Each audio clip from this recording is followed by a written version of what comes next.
Olá, bom dia. Hoje é quinta-feira, 14 de outubro. Você vai ver nessa edição que um incêndio deixou mais de 40 mortos em Taiwan.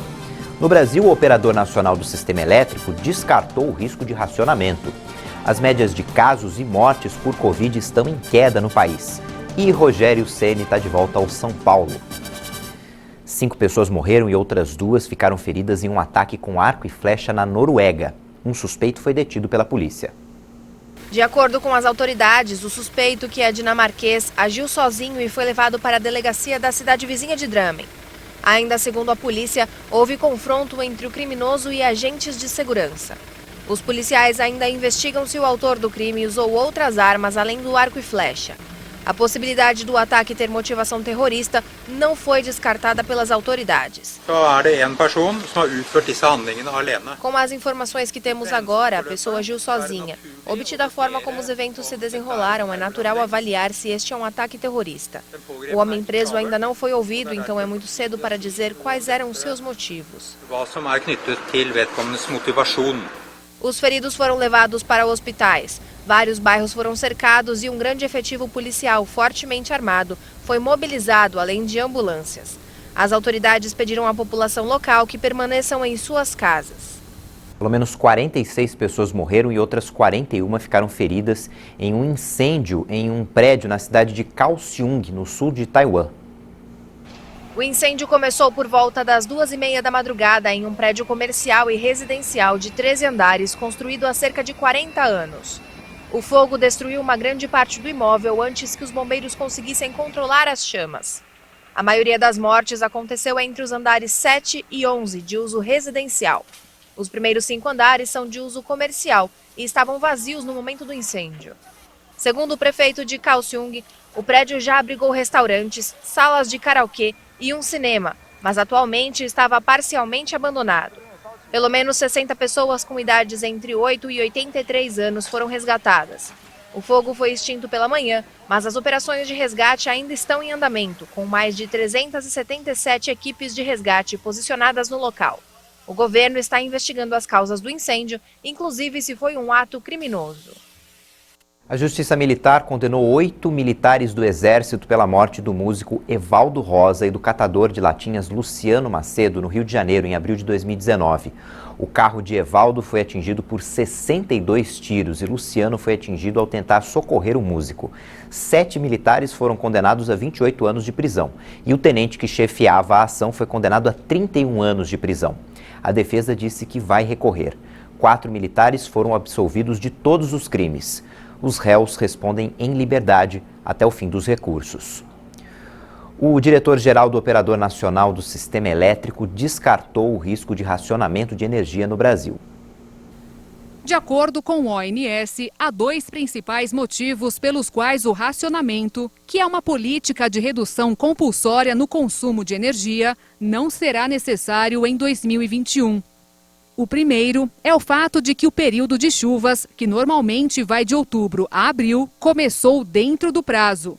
O aumento do volume de chuvas em algumas regiões do país, com destaque para o sul, já refletiu positivamente nos reservatórios das usinas hidrelétricas. Além disso, o órgão também atribuiu a melhora no cenário hídrico às medidas tomadas pelo poder público, em especial ao Programa de Resposta Voluntária da Demanda, criado como incentivo para a economia de energia elétrica em indústrias. Luiz Carlos Ciocchi, diretor-geral do ONS, afirmou que as grandes consumidoras se propuseram a deixar de usar mais de 600 megawatts de energia no horário de pico em novembro. O volume é bem maior do que foi acordado em setembro, quando 400 megawatts de energia deixaram de ser consumidos pelos setores que mais gastam energia. O órgão afirma ainda que, embora o cenário esteja melhor, sem risco de racionamento e com disponibilidade energética para o atendimento de potência, a situação hidroenergética ainda é sensível à eventual frustração dos recursos considerados nesta avaliação. Por isso, medidas excepcionais que vêm sendo gradualmente adotadas serão mantidas. Ou seja, a crise no setor persiste e políticas como o acionamento de usinas termoelétricas, que são mais caras e poluentes, para atender a demanda por energia no país, continuarão sendo necessárias, mesmo no período de chuvas. A Câmara dos Deputados aprovou ontem o texto base do projeto que muda o cálculo da tributação sobre os combustíveis. A proposta determina que o ICMS cobrado em cada estado será calculado com base no preço médio dos combustíveis nos 2 anos anteriores. Para a conclusão da matéria, os parlamentares ainda precisam analisar os destaques, que são alterações no texto principal. Em seguida, a matéria vai para o Senado. Vamos ver agora a previsão do tempo para essa quinta-feira em algumas regiões do país. Em São Paulo, o dia amanheceu nublado, mas em alguns pontos da cidade o sol já aparece e a previsão é de que o dia seja quente, com máxima de 30 graus. Em Sorocaba, interior do estado, a máxima também poderá chegar a 30 graus, mas tem possibilidade de chuva forte no final da tarde. O Rio de Janeiro, a cidade do Rio de Janeiro, tem máxima de 27 e sem previsão de chuva. Em Natal, Rio Grande do Norte, o céu poderá ficar encoberto durante todo o dia, mas a temperatura pode chegar a 29 graus. Em Manaus, capital do Amazonas, o dia vai ser quente, com céu limpo, sem previsão de chuva. Os termômetros devem registrar até 36 graus de máxima. A partir da semana que vem, as aulas presenciais voltam a ser obrigatórias para todos os alunos das redes pública e privada do estado de São Paulo. Só vão poder ficar em casa os estudantes que apresentarem justificativa médica. Todos os alunos devem voltar a ter aulas presenciais a partir da próxima segunda-feira. Atualmente, a presença é facultativa. Segundo a Secretaria Estadual de Educação, só quem apresentar justificativa médica pode ficar em casa. A decisão é válida para a rede pública e privada do Estado paulista. Só na rede pública são cerca de 3,5 milhões de alunos distribuídos em mais de 5.400 escolas. A Secretaria informou que o distanciamento entre as carteiras vai ser mantido inicialmente, mas vai deixar de ser exigido a partir do dia 3 de novembro. Já o uso de máscara permanece obrigatório para todos, assim como a utilização de álcool em gel e equipamentos de proteção individual, tanto para alunos, professores, quanto para os funcionários. A Caixa Econômica Federal libera hoje para saques e transferências a 6ª parcela do auxílio emergencial para os nascidos no mês de agosto. O pagamento da 7ª parcela para esse grupo vai ser feito no dia 28 desse mês. Um especialista fez um alerta sobre a Covid-19. A doença deverá passar a fazer parte do calendário de vacinação de todas as pessoas. Mesmo com a situação melhorando e com o país com a menor taxa de transmissão desde abril do ano passado, é bom não se descuidar. E a sensação no dia a dia é de que o pior já passou. O comércio está de portas abertas. Bares e restaurantes funcionam normalmente. E até os estádios de futebol voltaram a receber torcida. E esse otimismo é confirmado pelos números. Um levantamento feito por uma das maiores universidades do Reino Unido, a Imperial College de Londres, aponta que o Brasil registrou a menor taxa de transmissão da Covid-19 desde abril de 2020, quando a medição começou a ser feita. Atualmente, a taxa de transmissão é de 0,60, o que significa dizer que cada 100 pessoas contaminadas transmitem o vírus para outras 60. 2 semanas atrás, a taxa era de 1,04, ou seja, 100 contaminados transmitiam o vírus para 104 pessoas. É importante ressaltar que quando o índice está acima de 1, a transmissão do vírus está aumentando, e abaixo de 1, como é o caso atual, a propagação está em queda. Algo muito interessante que está acontecendo ao mesmo tempo é que nós estamos tendo um número cada dia menor de hospitalização e, obviamente, de óbitos, de mortes, porque o volume de pessoas que são hospitalizadas, sempre nós teremos, infelizmente, óbitos relacionados com essa hospitalização. O avanço da vacinação no país é apontado como o principal motivo da queda.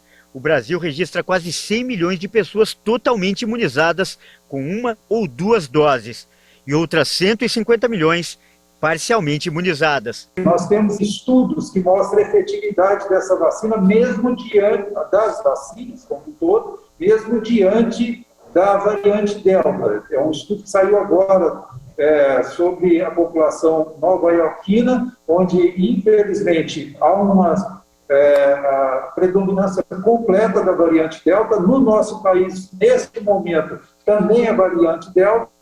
A efetividade dessa vacina em relação à variante Delta cai um pouco se comparado com o vírus de 2020, mas mesmo assim, os não vacinados são muito mais contaminados e ele desenvolve doença do que quem não foi vacinado. E um relatório feito pelo Observatório da Covid-19 da Fiocruz prevê que o tão esperado fim da pandemia deve acontecer no início do ano que vem, nos primeiros meses de 2022. Mas isso não significa dizer que o brasileiro vai deixar de conviver com a doença. A tendência é que o vírus continue circulando e a Covid-19 se torne uma doença endêmica, ou seja, daquelas que sempre estão presentes. Por isso, alguns cuidados terão que continuar, principalmente a vacinação. Pela forma como esse vírus se mostrou e está se mostrando, produzindo variantes regularmente, nós já temos aí pelo menos umas 8 variantes, algumas mais importantes que outras, mas com certeza temos já circulando umas 8 variantes. Só que tem umas com grau de transmissão mais alto e agressão mais alta, né? Como é o caso da Delta, que hoje está prevalecendo em todos os continentes. Por enquanto ainda é cedo para comemorar. Vibração só nos estádios de futebol. E ainda assim, com a devida proteção. A gente vai para o intervalo, na volta a gente atualiza os dados da Covid com a média de mortes e de casos em queda. E tem ainda uma jornada pelo espaço com o ator que interpretou o Capitão Kirk em Jornada nas Estrelas. Até já.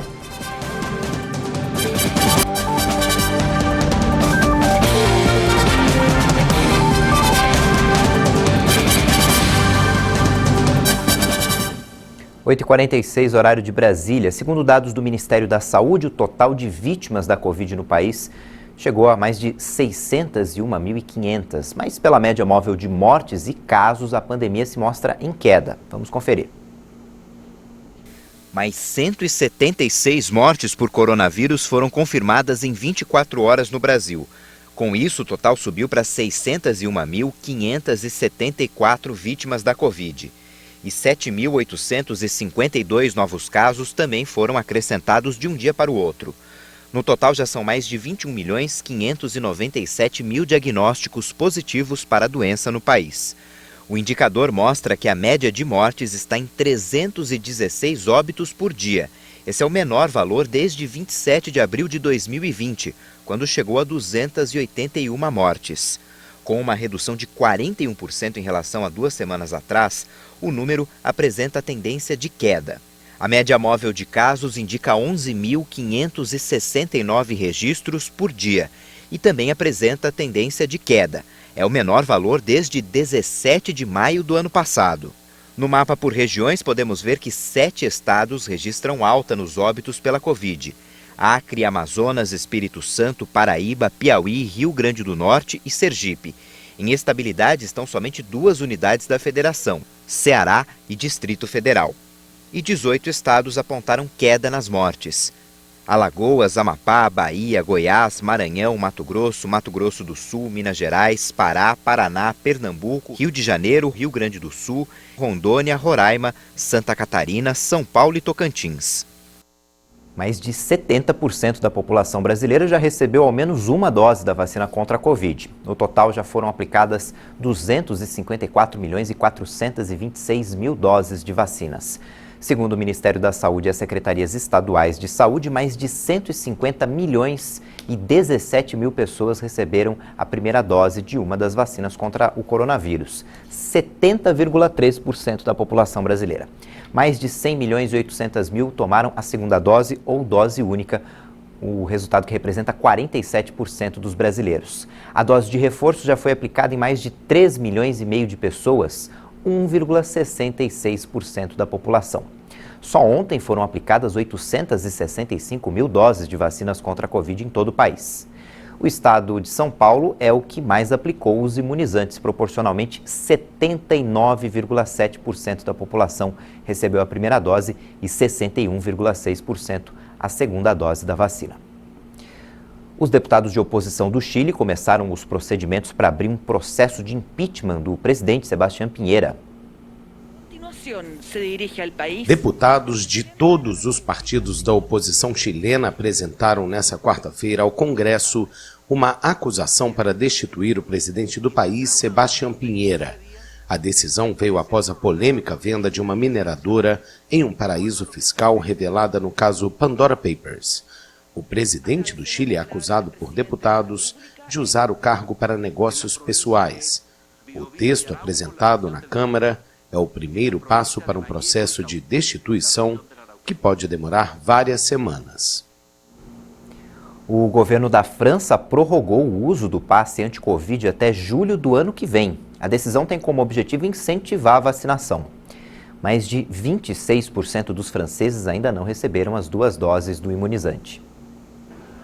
Com isso, os franceses deverão apresentar o comprovante de imunização em estabelecimentos até pelo menos 31 de julho de 2022. O texto foi aprovado com base na Lei de Gerenciamento de Epidemias. Essa pandemia nos ensinou a nunca excluir nada por princípio. Assumimos nossa recusa a um desarmamento sanitário que seria mais do que precipitado diante de uma epidemia que tanto nos surpreendeu e que, sobretudo, não acabou. Com a medida, o objetivo do governo é incentivar a vacinação de 26,5% dos franceses que ainda não receberam as 2 doses do imunizante. A lei também prevê restrições para viagens locais. Os franceses realizaram diversos protestos aos sábados contra o uso obrigatório do passe sanitário instituído desde 21 de julho. O uso do comprovante estava previsto para durar até 15 de novembro, mas o governo já havia anunciado a intenção de prorrogar sua vigência. Para obter o passe, a população deve estar duplamente vacinada ou testar negativo para a Covid-19.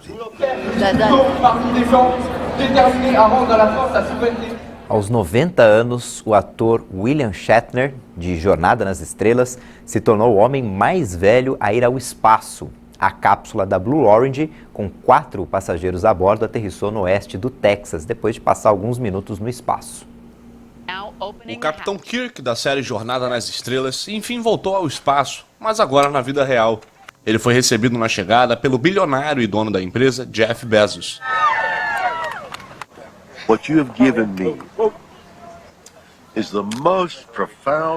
O que você me deu foi a experiência mais profunda que poderia imaginar. Estou tão emocionado com o que acabou de acontecer. É extraordinário.